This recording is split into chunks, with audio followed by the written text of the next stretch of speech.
Tu sais que t'es un fan de la Coupe du Monde de foot quand tu bois ton jus de pomme dans un verre Maxime Bossis, que t'as chiné dans une brocante une table basse spéciale ballon rond, ou encore que tu as en déco dans ton salon un tableau à la gloire du King.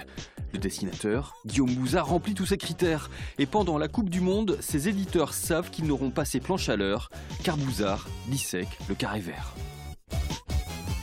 Par rapport à celle de 2010, qui était super pénible en fait, où ça jouait pas, où il n'y avait pas de but, effectivement ça commence sur les chapeaux de roue. Oui. Là il y a des buts comme s'il en pleuvait, donc c'est génial. Ouais.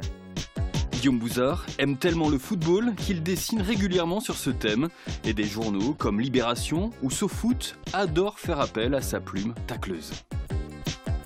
Je suis obligé de me tenir au courant un petit peu de ce qui se passe, et puis voilà, puis de faire sortir ce qui me vient comme bêtises, comme blagues aujourd'hui du foot, et puis il y en a un paquet.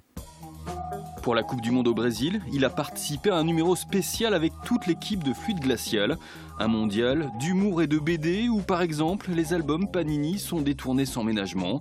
Guillaume Bouzard, lui, a dessiné 4 planches sur un match de foot un peu particulier qui s'est déroulé pendant l'hiver 1915. Les Allemands, donc les Boches, et les Français ont décidé de faire un match de foot. On fait une petite trêve et on joue au foot dans les tranchées, enfin sur les terrains autour des tranchées en fait.